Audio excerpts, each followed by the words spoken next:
आज इस वीडियो में हम बात करेंगे जब भी कोई लड़की प्रेग्नेंट होती है तो अंडे का और स्पर्म का कैसे मिलन होता है और ये कैसे साइकिल चलती है।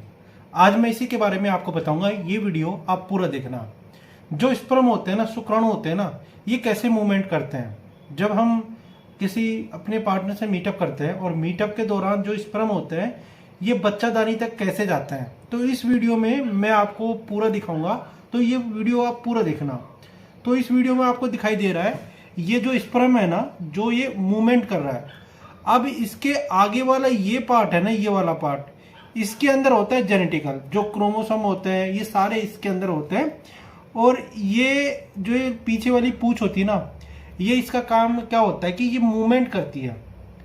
ये स्पर्म को आगे तक ले जाती है। जो बच्चादानी का मुंह होता है, सर्विक्स होता है, वहां तक इसका ले जाने का काम होता है। तो इस प्रकार से ये स्पर्म को अंदर ले जा रही है और मूवमेंट करती रहती है। 15 मिलियन के आसपास स्पर्म होते हैं। तो इस प्रकार से जो ये है ना, ये ओवरी है और ये स्पर्म है। जब ये स्पर्म बच्चादानी के आसपास चल जाते हैं और उसके बाद में ये स्पर्म फैलोपियन ट्यूब में जाते हैं। जो बच्चादानी की ट्यूब होती है जिसे हम फैलोपियन ट्यूब बोलते हैं, यूट्रस से कनेक्ट होती है, उसके अंदर जाते हैं। और उसके अंदर जाने से पहले जो ये लेयर है ना, इस लेयर को ये इसके आगे कुछ एंजाइम होते हैं जो इसको गलाते हैं और गलाने के बाद में ये अंदर चल जाता है। जैसे आपको दिखाई दे रहा है इस प्रकार से ये अंदर जाता है। एक ही स्पर्म अंदर जाता है, सबसे पहले इस लेयर को गलाता है। जो भी स्पर्म ताकत वाला होता है ना, इस लेयर को गलाने के बाद इसके अंदर चल जाता है।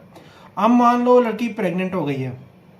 अब उसने मीटअप कर लिया, समय टाइम पे अच्छा मीटअप किया, यानी 15-16 तारीख को मीटअप किया और लड़की प्रेग्नेंट हो गई है। उसे लग रहा है कि उसकी बॉडी के अंदर कुछ ऐसे संकेत आ रहे हैं। तो जब भी आप प्रेगनेंसी टेस्ट करते हो तो उसमें आपको इस प्रकार से एक तो आपको टी दिखाई देगा। टी का मतलब होता है टेस्ट पॉजिटिव है और सी का मतलब होता है कंट्रोल लाइन, जो सभी के अंदर आती है। तो लड़की को सुबह का जो यूरिन होता है ना, उसका सैंपल लेना है। तो इस प्रकार आपको टेस्ट करना है। सबसे पहले आपको 2 यूरिन की बूंदें डालनी है। उसके बाद में इसके अंदर ये पूरी गीली हो जाती है।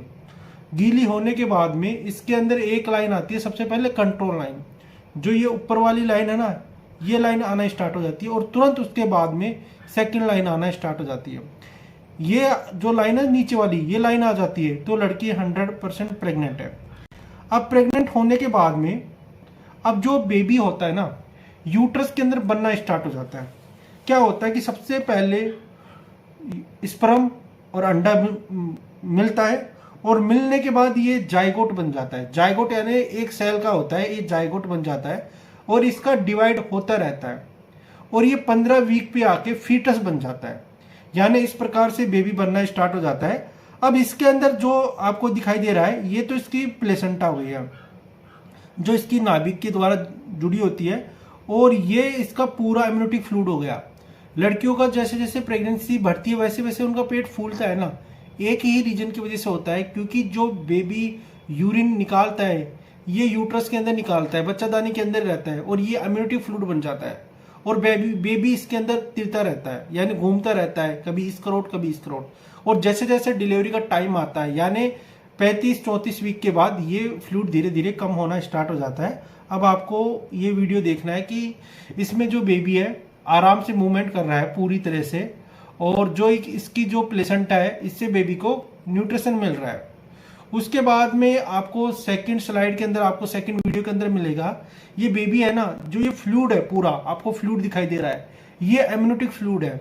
अब एमनियोटिक फ्लूइड एक ऐसा फ्लूइड होता है जिसमें बेबी घूमता रहता है। और यदि किसी औरत के अंदर एमनियोटिक फ्लूइड कम बन जाता है ना, तो बेबी की पूरा विकास नहीं होता, उसके लंग्स नहीं बनते, बेबी का वजन कम होता है। तो एमनियोटिक फ्लूइड होना भी बहुत अच्छा होता है 35 वीक तक। तो और 35 वीक के बाद धीरे धीरे ये फ्लूइड कम होना स्टार्ट हो जाता है, क्योंकि डिलीवरी का टाइम आना स्टार्ट हो जाता है और 600-500 ml ही ये फ्लूइड बचता है। उसके बाद में अब लड़की प्रेग्नेंट हो गई है। अब आपको कंफर्म करना है यूएसजी के माध्यम से।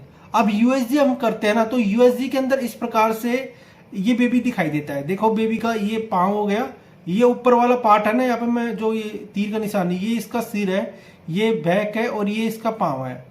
अब इसके अंदर देखो, जैसे जैसे प्रोब डॉक्टर वे ऊपर नीचे करता है ना, वैसे वैसे इसकी आकृति या बच्चे की इमेज बन रही है। यहाँ पर बच्चे के पाँव बन रहे हैं और यहाँ पर बच्चे का सिर है। तो इसके माध्यम से हमें ये पता चल जाता है कि बेबी के अंदर जो कोई डिफॉर्मिटी तो नहीं है।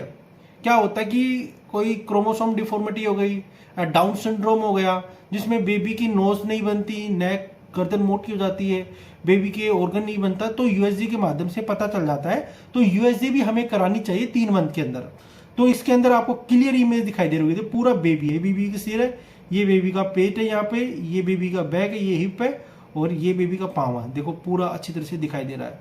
तो इस प्रकार से हम कोई भी प्रेगनेंसी हो जिसकी पहली स्टेज से, जब से उसका पीरियड आया और पीरियड खत्म हुआ, जब से प्रेग्नेंट हुई और प्रेग्नेंट होने के बाद में, उसके बाद में आपको क्या क्या टेस्ट करना है। आपको सबसे पहले यूरिन प्रेगनेंसी टेस्ट करना है, उसके बाद में आपको अल्ट्रासाउंड करना है। तो ये टेस्ट कराना आज के टाइम में सबसे ज्यादा इंपॉर्टेंट है। और यदि बेबी अच्छा कंडीशन के अंदर यूट्रस के अंदर है तो आप अपनी प्रेगनेंसी कंटिन्यू रख सकते हो। तो यदि ये वीडियो आपको अच्छा लगा, वीडियो को लाइक कर देना और मेरे चैनल को सब्सक्राइब कर देना। वीडियो देखने के लिए थैंक यू सो मच।